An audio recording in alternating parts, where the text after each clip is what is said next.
Welcome dear rockers, कैसे हैं आप सभी। आइए देखते हैं मॉन्स्टर सीरीज का पार्ट 14। पिछले पार्ट्स के सारे लिंक आपको नीचे डिस्क्रिप्शन बॉक्स में मिल जाएंगे, उनको जरूर देखिए और एंजॉय कीजिए। पिछले पार्ट के एंड में हमने देखा कि किस तरह जिना ने अपने ही एम्प्लॉयर यानी डोडो ग्रुप के चेयरमैन के बेटे नाथन के खिलाफ वीडियो एविडेंस पेश किया था, जिससे कि यह साबित हो गया था कि नाथन ने न सिर्फ इलीगल बिजनेस करके काला धन कमाया, बल्कि उसने अपने प्रोडक्ट्स में खतरनाक T9 केमिकल यूज किया है जो कि कार्सिनोजन है। तो पार्ट 14 की शुरुआत में दिखाते हैं कि जज ये फैसला सुना देते हैं कि नाथन को होगी 6 साल की कठोर कारावास, यानी कि 6 साल जेल में उसे मुश्किल से मुश्किल काम दिया जाएगा। जे तो दोस्तों बड़ा खुश होता है, हालांकि उसके बड़े बड़े षड्यंत्र नाकामयाब हो गए थे, पर कम से कम जिना के इस छोटे एविडेंस ने उसका मकसद पूरा तो कर ही दिया है। जिना कोर्ट से बाहर आ रही होती है तो बड़ी दुखी लगती है, क्योंकि अब उसको नौकरी से निकाल दिया जाएगा। ली उसे संभालता है कि देखो हम सब तुम्हारे साथ हैं, तुम फिक्र मत करो। नीचे एंड्रयू खड़ा होता है और वो कहता है कि मुझे नहीं पता था कि तुम इतनी हिम्मत वाली हो, हम तुम्हें कुछ नहीं होने देंगे, तुम्हारे साथ खड़े रहेंगे। जिना भी हंस देती है कि डायलॉग बोलते तो बड़े क्यूट लगते हो यार तुम, लेकिन अब तक तो मुझे डोडो ग्रुप से निकाल भी दिया गया होगा। एंड्रयू ली कहते हैं कि नहीं, ऐसा कुछ नहीं होगा, इसमें तुम्हारी कोई गलती नहीं है, तुमने बस सच का साथ दिया है,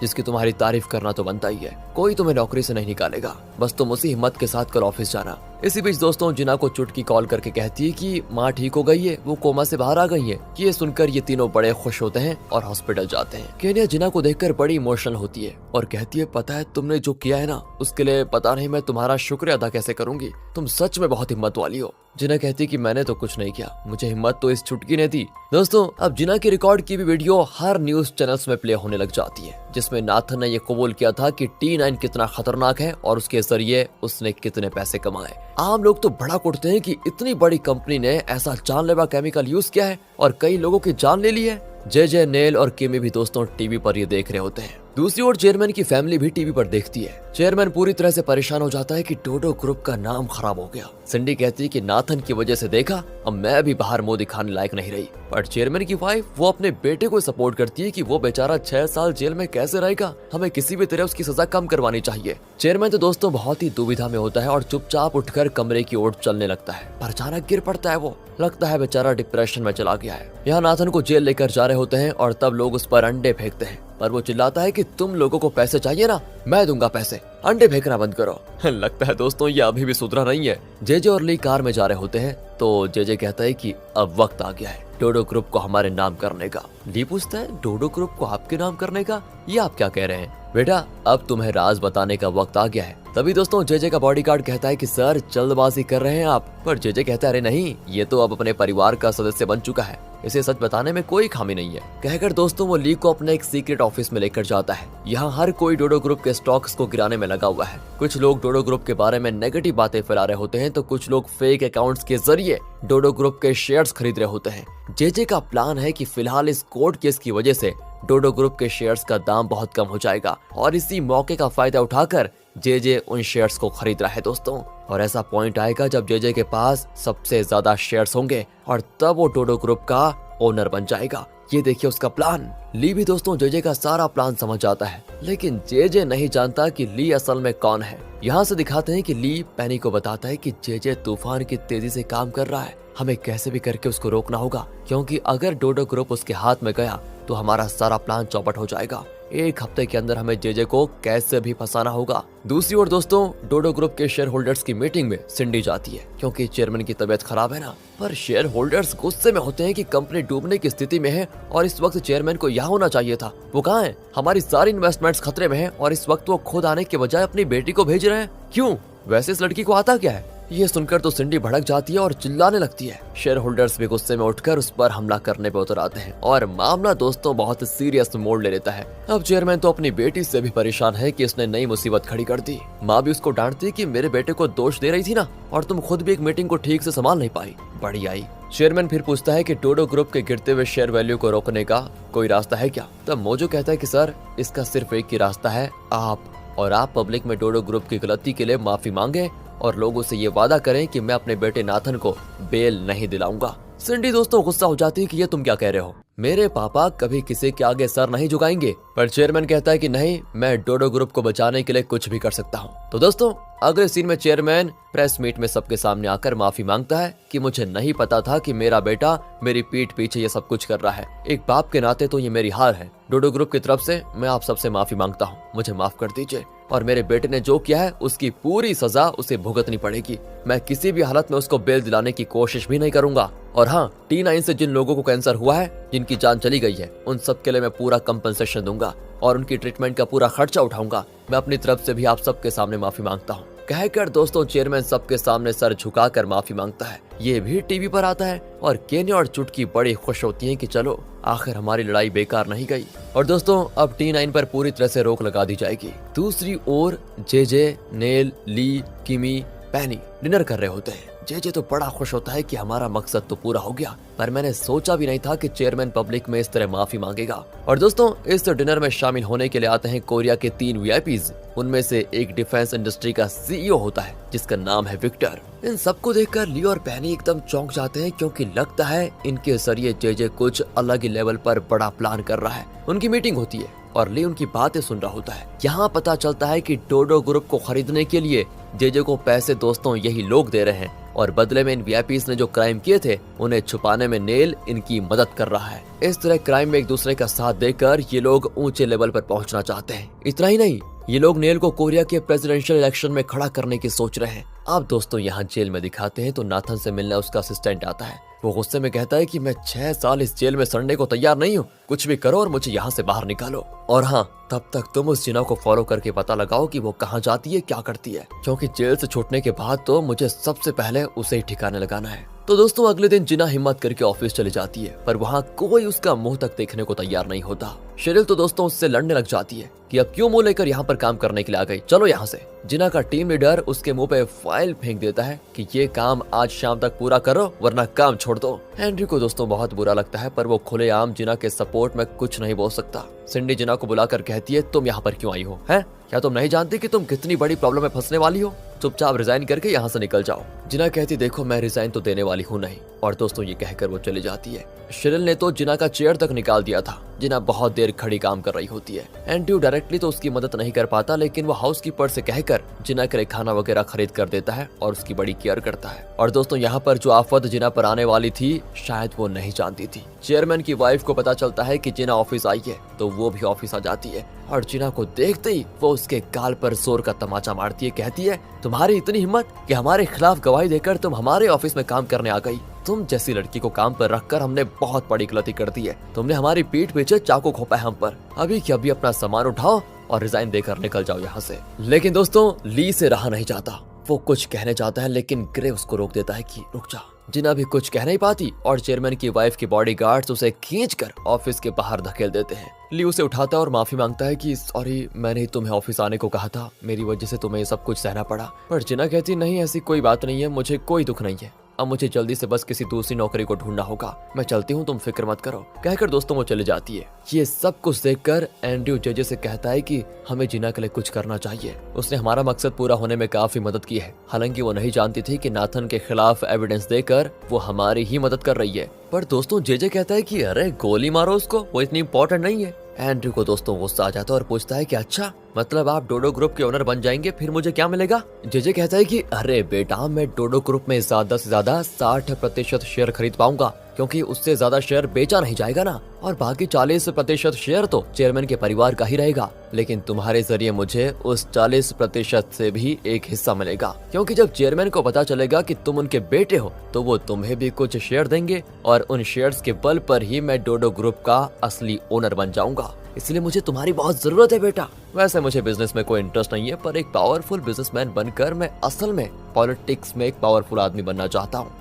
बिजनेस तो उसका सिर्फ एक जरिया है। ये कहकर दोस्तों वो चला जाता है और वहाँ गिरते शेयर को देखते हुए चेयरमैन को भनक लग जाती है कि कोई तो घोटाला कर रहा है, पर ये कौन कर रहा है इसका उसे अंदाजा नहीं होता। दोस्तों तब उसे एक पार्सल मिलता है जिसमें एक फोन होता है। उस पर एक कॉल भी आता है और वो कॉल ली ने किया था। असल में उसी ने ये फोन भेजा होता है। वो अपनी आवाज को चेंज करके कहता है कि क्या आप जानना चाहते हैं कि आपके शेयर्स किसकी वजह से गिर रहे हैं? चेयरमैन पूछता है, तुम हो कौन और मैं तुम्हारा यकीन कैसे करूं? ली कहता है कि आपके पास कोई और रास्ता है भी नहीं, यकीन करना पड़ेगा। कहकर दोस्तों ली एक ऑडियो प्ले करता है और ये ऑडियो उस दिन की रिकॉर्डिंग है जब जेजे ली के साथ कार में था, लेकिन नशे में वो ली को अपने मकसद के बारे में बहुत कुछ बता रहा था और ली ने उस समय उसको रिकॉर्ड भी किया था। प्ले करने के बाद ली कहता है कि अब शायद आपको पता चल गया होगा कि कौन आपके खिलाफ डोडो ग्रुप का ओनर बनने की कोशिश कर रहा है। चेयरमैन दोस्तों कंफ्यूज हो जाता है कि क्या सच में जेजे मेरे खिलाफ षड्यंत्र रच रहा है या फिर कोई मेरे साथ मजाक कर रहा है। पर वो थी तो जेजे की आवाज, तो वो अपने आदमियों से कहता है कि इसके बारे में पता लगाओ और हाँ,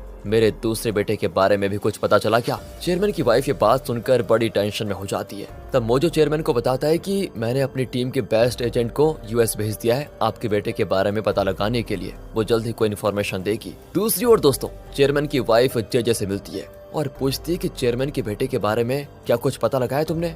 जेजे कहता है कि मैं नाथन के केस में इतना उलझा हुआ हूँ कि चेयरमैन के दूसरे बेटे को ढूंढने में मेरे को टाइम ही नहीं लगा। तो दोस्तों चेयरमैन की वाइफ कहती है तुम कुछ भी करो पर वो लड़का चेयरमैन के हाथ नहीं लगना चाहिए, वरना वो उस लड़के को मेरे बेटे की जगह पे बैठा देगा, जो कि मैं बिल्कुल भी नहीं चाहती। ये कहकर वो चली जाती है। यहाँ जेजे एंड्रू से कहता है कि तुम्हारे पापा तुम्हें ढूंढ निकालना चाहते हैं और यही मौका है तुम्हें उनके पास ले जाने का। तुम तैयार हो जाओ, अपने पापा से मिलने के लिए चलो। दूसरी ओर मोजो ने दोस्तों रोशी को यूएस भेजा था ताकि वो चेयरमैन के नाजायज बेटे का पता लगा पाए, यानी एंड्रू का पता लगा पाए। रोशी उसकी कॉलेज की एक लड़की से मिलती है और पूछती है कि एंड्रू के बारे में तुम क्या जानती हो। वो बताती है वो एकदम चुप रहता था, किसी से ज्यादा बात नहीं करता था, पर कॉलेज के ईयर बुक में उसके बारे में हमने लिखा जरूर था। कहकर वो रोशी को एक ईयर बुक दिखाती है जिसको देखकर रोशी एकदम होती है शॉक। उसमें होती है एंड्रू की फोटो जो डोडो ग्रुप में काम करता है। वो तुरंत मोजो को कॉल करके बताना शुरू करती है, पर मोजो कहता है मैं बिजी हूँ, बाद में कॉल करना, तो मुझे मेल भेज दो। एंड दोस्तों बाद में जब वो लिफ्ट में मेल को देखता है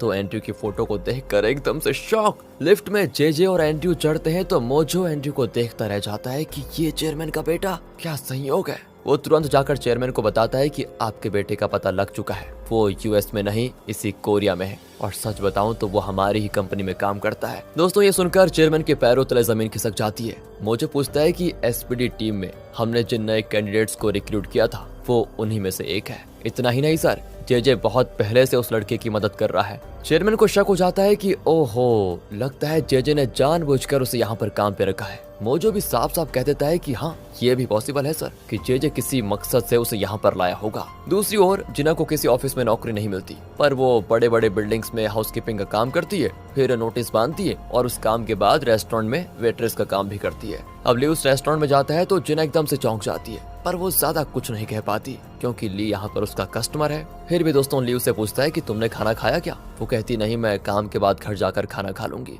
ली कहता है वो बाद में खा लेना, पर अभी मैं खिलाऊंगा तुम्हें, समझी। जिना कहती है अरे ओनर देख रही है, ऐसा मत करो। तभी ली ओनर को देखता है पर उसी वक्त वो बाहर चली जाती है। ली कहता है देखो अब ज्यादा नखरे भी मत करो, खा लो चुपचाप। पर जिना कहती है अरे इतना छोटा पीस क्यों दे रहे हो, मुझे बड़ा वाला चाहिए। ली भी हंसकर उसको बड़ा पीस दे देता है। तब ली पूछता है कि इसके बाद तो तुम घर ही जाओगी ना। वो कहती नहीं, एक और काम है मुझे, जहाँ मैं रेंट पर किसी की ड्राइवर बनूंगी। और दोस्तों तभी किसी और कस्टमर के बुलाने पर जिना उस टेबल की ओर भागती है। ली को बहुत बुरा लगता है कि जी कितनी मुश्किल से अपना गुजारा कर रही है। अब काम के बाद जिना बाहर जाती है जहाँ उसको एक कार को ड्राइव करने के लिए हायर किया गया था, पर दोस्तों वहाँ पर भी ली उसी का क्लाइंट होता है। जिना पूछती ये क्या मजाक है, अगर कोई नशे में होता है तो वो अपने लिए ड्राइवर हायर करते हैं, वही काम करने के लिए मैं आई थी, तुमने पी रखी है क्या। वो कहता है नहीं, पर आज तुम मेरी ड्राइवर नहीं, मैं तुम्हारा ड्राइवर बनूंगा। कहकर ली उसे अपनी कार में लेकर जाता है। दिन भर अलग अलग काम करके वो थकी होती है और बैठी बैठी सो भी जाती है। ली बहुत ही गिल्टी फील करता है कि वो जिना की ज्यादा मदद नहीं कर पा रहा है। फिर दोस्तों वो उसे घर में ड्रॉप करता है, उसे अच्छा खासा टिप्स भी देता है। जिना कहती देखो मुझे और कर्जदार मत बनाओ, मुझे पहले से तुम्हें बहुत सारे पैसे लौटाने हैं और आगे से मुझ पर तरस खाकर ये सब मत किया करो प्लीज। मैं मेहनत करके कमा रही हूँ और तुम्हारे पैसे भी लौटा दूंगी, हमारे बीच सिर्फ दोस्ती होनी चाहिए, उधार नहीं। कहकर वो चली जाती है। लेकिन यहाँ दूसरी ओर देखिए, चेयरमैन एंड्रू से मिलना चाहता है तो जेजे उसको लेकर चेयरमैन के घर आता है। एंड्रू वैसे नर्वस होता है कि अपने पिता से उसकी पहली मीटिंग पता नहीं कैसे होगी। जेजे भी उसको हिम्मत देता है कि अरे कोई नहीं, तुम्हारे पापा हैं, डरने की कोई बात नहीं है, अपना चेहरा बस एकदम मासूम रखना और उन्हें पापा ही कहना, तभी उनको तुम पर प्यार आएगा। लेकिन जब एंड्रू चेयरमैन के पास जाता है तो वो बहुत नर्वस होता है। दोनों एक दूसरे को कुछ देर चुपचाप देखते रहते हैं। आखिर चेयरमैन पूछ लेता है क्या तुम्हें जेजे ने इस कंपनी में ज्वाइन करवाया। एंड्रू कहता है कि सवाल तो मुझे आपसे करने चाहिए, मुझे लगा कि आप सबसे पहले मेरी माँ के बारे में पूछेंगे। चेयरमैन कहता है कि हाँ मैंने सुना था उसके बारे में, वैसे उसका हुआ क्या था। एंड्रू कहता है कि वो जानकर अब आपका क्या फायदा, अब तो वो जिंदा भी नहीं है। पर बेटा तुम ये बताओ तुमने डोडो ग्रुप क्यों ज्वाइन किया। मैं अपने पिता को देखना चाहता था, करीब से देखना चाहता था। मुझे उन पर बहुत गुस्सा आता था कि उन्होंने मुझे ढूंढने तक की कोशिश क्यों नहीं की। मैंने ऐसी क्या गलती की थी कि मुझे बिना बाप के यहाँ तक की जिंदगी गुजारनी पड़ी। इसीलिए मैंने डोडो ग्रुप ज्वाइन किया। पर आप बताइए, आपने इस वक्त मुझे क्यों बुलाया? चेयरमैन कहता है कि मैं भी तुम्हें देखना चाहता था, वरना मुझे चैन नहीं आता। और कुछ देर के बाद चेयरमैन उठकर जाने लग जाता है तो एंड्रयू पूछता है, क्या मैं आपको पापा कह सकता हूँ? ये सुनकर चेयरमैन बहुत इमोशनल होकर उसे गले लगा लेता है। दोस्तों, यहाँ से दिखाते हैं कि दोनों बैठकर आराम से डिनर कर रहे होते हैं। चेयरमैन कहता है कि तुम्हें अब डोडो ग्रुप में एम्प्लॉय के तौर पर काम करने की कोई जरूरत नहीं है। पर एंड्रयू कहता है, नहीं, मुझे एसपीडी में ही काम करना है। और इसी बीच चेयरमैन को उसी फोन पर एक कॉल आता है जो ली ने पार्सल में भेजा था। दोस्तों, ली वॉइस चेंजर के जरिए कहता है कि मेरे पास और भी एविडेंस है जिसे मैं आपको दिखाना चाहता हूँ, लेकिन आपको मेरी बताई जगह पर अकेले आना पड़ेगा। चेयरमैन की समझ में नहीं आता कि अब इसका यकीन करूं या ना करूं, पर और कोई रास्ता न पाकर वो मान जाता है। तब मोजो पूछता है कि सर, क्या हम छुपकर आपका पीछा करें? चेयरमैन कहता है कि नहीं, मैं अकेला ही जाऊंगा। कहकर दोस्तों वो अकेला ड्राइव करके उस जगह पर पहुंच जाता है जो कि एक चर्च है। पर वो नहीं जानता कि एंड्रयू भी उसकी कार का पीछा कर रहा है। अब चेयरमैन चर्च के अंदर जाता है तो ली वहां पर कई फोटोज दिखाता है, जिससे ये पता चल जाता है कि जेजे किस तरह कोरिया के 3 बड़े वीआईपीज की मदद से डोडो ग्रुप को खरीदने की कोशिश कर रहा है। और एक सीक्रेट ऑफिस लगाकर वो डोडो ग्रुप के गिरते हुए शेयर वैल्यू का फायदा उठाकर उन शेयर्स को खरीद रहा है। और भी कई एविडेंस वो दिखाता है जिससे जेजे का असली मकसद साफ पता चल जाता है। दोस्तों, और ये देखकर चेयरमैन तो बिल्कुल बौखला जाता है। वो फोन पर ली से पूछता है कि तुम ये सब कैसे कलेक्ट कर पाए? तुम हो कौन और तुम्हें आखिर चाहिए क्या? ली कहता है कि मेरे बारे में जानकर आपको करना क्या है? आप बस इतना समझ लीजिए कि आपके खिलाफ असल में कौन काम कर रहा है। चेयरमैन कहता है कि मैं यहाँ अकेला आया हूँ, तुम्हें मेरे सामने आने में इतना डर क्यों लग रहा है? सामने आकर बात क्यों नहीं करते तुम? मैं भी तो एकदम अकेला ही हूँ और मैं भी तो देखना चाहता हूँ कि कौन है जो मेरी इतनी भलाई करने की सोच रहा है। ली दोस्तों फोन से वॉइस चेंज निकाल कर चेयरमैन के सामने आकर कहता है, मैं चैंग हूँ, आपकी कंपनी का एम्प्लॉय। दोस्तों, आपको तो बताइए ना, ली ही चैंग है, उसने नाम चेंज करके रखा हुआ है, बस कंफ्यूज तो नहीं हो गए? एंड उसको देखकर चेयरमैन चौंक जाता है। इतने में बाहर एंड्रयू भी आ जाता है और यहाँ पर होता है पार्ट 14 का दी एंड। कैसे टाइम पे दी एंड कर दिया। इंतजार कीजिए पार्ट 15 का। क्या करें दोस्तों, पूरी कोशिश के साथ लगे हुए सीरीज को खत्म करने के लिए। बस आप आगे के पार्ट्स देखना चाहते हैं तो लाइक कीजिए, सीरीज को ज्यादा से ज्यादा शेयर करें। मिलते अगली वीडियो में, ध्यान रखेगा अपना एंड फाइनली थैंक्स फॉर